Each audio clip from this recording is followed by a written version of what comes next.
The 1976 Big Thompson Flood unfolded through a series of fast-moving and powerful natural events that forever changed the landscape of northern Colorado. What began as a typical summer evening quickly became one of the most defining moments in the region's history. While the flood brought devastating loss and destruction, it also revealed the remarkable strength, compassion, and resilience of Loveland and the surrounding communities. July 31st, 1976. Colorado was about to celebrate its 100th year of statehood the next day. What people didn't realize was that another 100-year event was also about to take place. In the hours leading up to the flood, a strong thunderstorm system developed near Estes Park. Several atmospheric conditions aligned to create an unusually dangerous situation. Warm, moisture-rich air had moved into the region and become trapped against the mountains, where it was forced upward. This lifting effect, combined with unstable air and a slow-moving storm system, allowed the storm to intensify and remain nearly stationary over the upper Big Thompson watershed. It was kind of a weird day weather-wise, because I can remember people commenting about, how hot and muggy it was. As a result, an extraordinary amount of rain fell in a very short time. Some areas received between 10 and 12 inches of rainfall, including an intense burst of approximately 7.5 inches in just 1 hour. It rained about 12 inches in a short period of time, from about 6:30 in the evening to about 10:30. Normal rainfall per year in that area is 14 inches. As the rainwater rushed downhill into the narrow Big Thompson Canyon, the river rose with astonishing speed and force. The water surged down the canyon in waves, backing up at bridges until the pressure became too great and the bridges gave way. In some areas, the water reached heights of up to 30 feet and traveled at speeds estimated near 15 miles per hour. In the dark, it was hard to see what was going on, but it was apparent there was an awful lot of water down there and a lot of debris in the water, so something of pretty good magnitude was happening. And even then, we still didn't appreciate what was really happening.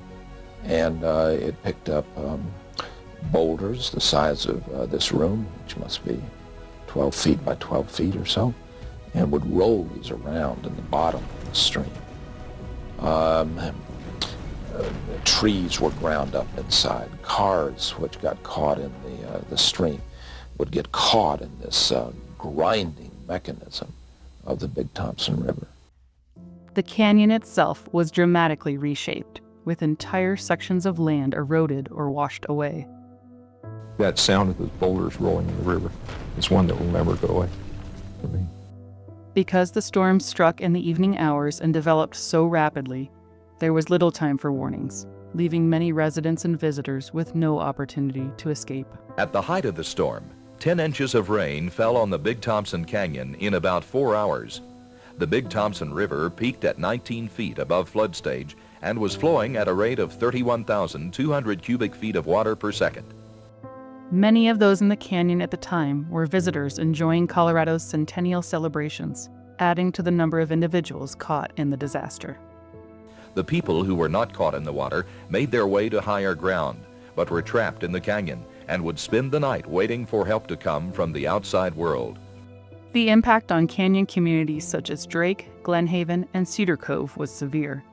Homes, cabins, and businesses were swept away, and critical infrastructure was destroyed. U.S. Highway 34, a primary route through the canyon, was heavily damaged or completely washed out in multiple locations, making access for emergency responders extremely difficult. In total, 434 homes were either destroyed or majorly damaged, along with 52 businesses, and thousands of people were affected. The city of Loveland quickly became a central hub for emergency response and recovery. Police officers, firefighters, medical personnel, and city staff worked tirelessly to provide shelter, treat the injured, and organize search and rescue efforts. And one of the memories that sticks there, someone had apparently tried to help somebody or do something. Something had happened there where somebody had used a chainsaw to cut down a large ponderosa pine and had fallen it across the river. And we used it to get across the river, the channel that was on the south bank of the river, which was the deepest and swiftest running channel. And I can remember being out in the middle of that log, and which was still slippery because it was still raining, and holding on to branches and things, and hearing in the water below me, besides the rush of the water, you can hear these big boulders grinding against each other as they're rolling in the water down there. So you're thinking, well, I really don't want to fall in here, because it'll probably turn into mincemeat if you do. And but we managed to get everybody across the river okay. The devastating force of the water claimed the lives of 139 people of all ages, and 5 people are still missing. Many were residents of the canyon. Others were tourists who had come to camp along the bank of the river and enjoy the spectacular scenery of the canyon. I can take you up there today and show you probably within 1 or 2 centimeters where we dug out every body. That's something that doesn't go away. Actual methods would come, first of all, I showed you, on the basis of the teeth. But we were only able to identify 25% of the bodies on the basis of the dental records. Fingerprints, only 3. Volunteers poured in from across the region, and local residents opened their homes to those who had lost everything. This collective effort demonstrated an extraordinary sense of unity, generosity, and determination in the face of tragedy. When people became aware that the flood was a serious thing and that their water supplies were cut off, some of them, and the fact that they didn't know everything that went up there and there a lot of people were hurt, they tended to respond naturally. For instance, church groups came together and forgot their petty differences and formed what was known as the Interfaith Task Force. And the Mennonites came to help and to restore homes and rebuild as much as they could. And they did all of this without any recognition. They just did it to help, you know. While this remains a solemn chapter in Colorado's history, it also serves as a powerful reminder of the importance of preparedness, communication, and community support during times of crisis.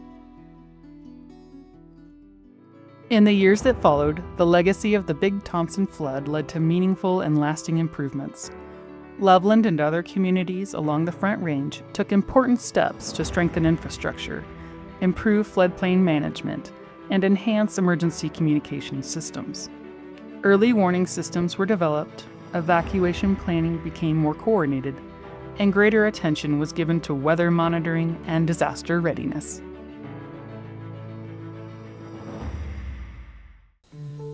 In the years that followed, the canyon and the people healed. Little evidence of the flood remains. Where the road was washed out, flood-resistant concrete walls reinforced the new highway.